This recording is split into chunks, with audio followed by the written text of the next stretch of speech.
all of you drivers out there to stop texting and driving.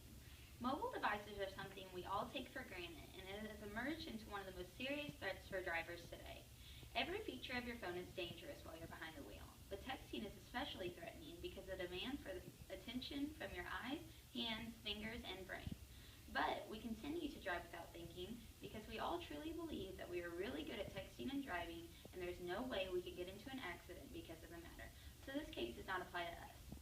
Well, the people who truly think that way don't understand that there are 660,000 other people in the world on their device behind the wheel at this very moment who believe the exact same thing.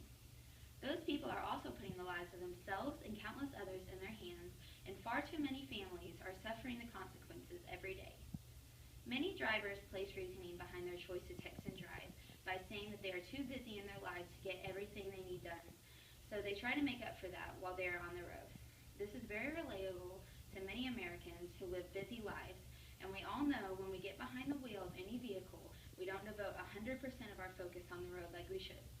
But people often exaggerate the amount of matter that they can control while driving, and this is very true when dealing with technology.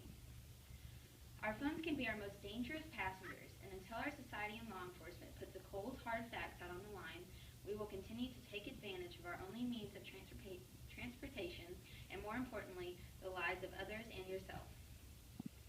Many people like to blame the law enforcement for this matter, saying they don't enforce enough laws on texting and driving. But how are they supposed to? If a police officer pulls you over for careless driving because you've been distracted by your device, and he or she asks if you've been texting and driving and you say no, the officer can do nothing because he or she has no proof. Washington Attorney General Rob McKenna stated, "There aren't enough cops in the world. We don't have enough resources in law enforcement to stop this with just the tickets and patrol. We have to get people to decide within their families and for themselves that they're not going to adopt this bad habit." When the case becomes more serious, that someone is badly injured, is when it's too late. If you get in a wreck and it has been decided that it is your fault, the law enforcement can collect your device and search for evidence of usage that could have caused the wreck to happen. And then what? You have seriously injured somebody, possibly even killed them, and worst case possible, you could face serious charges for that one text that could have waited. Legal implications of texting while driving can vary depending on your situation, whether it be age, state, the area you're in, maybe a school zone, and who you're employed under, whether it be a school bus department or a truck company. Punishments on this issue depend on jurisdiction. You could be charged a fine, get points counted against your driver's license, face jail time, be charged with reckless driving, and remember, this could stay on your record for the rest of your life. We all put ourselves in danger every day by using our mobile device while behind the wheel, and countless people are losing their lives. We won't understand how serious this case is until thousands of others have lost their lives, because this seems to be the only way to get through to our society. Sure, putting the fear of God into people about how serious texting and driving is might be the more startling route, but we have to inform people to save lives. I found some interesting facts on how little control we actually have while being behind the wheel that might surprise you all. 5 seconds is the average time your eyes are off the road while texting. When traveling at the average speed of 55 miles per hour, that is enough time to cover the length of entire football fields with your eyes off the road. 77% of adults say they are confident that they can safely text and drive, and 55% of young adults say texting and driving is easy. But teens who text and drive spend 10% of their driving time outside of their lane, and texting while driving makes the crash 23 times more possible. And where do we learn that this is okay? 48% of young drivers say that they have been in a car while the driver, usually a parent, was texting.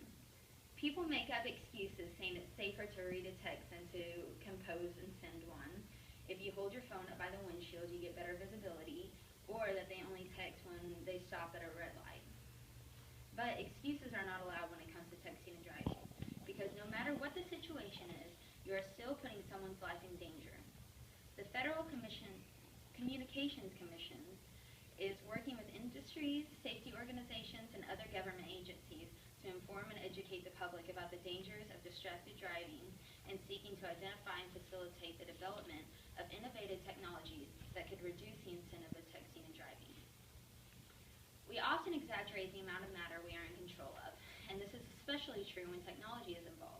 But little do we know we have far less influence over what's happening in our lives than we think.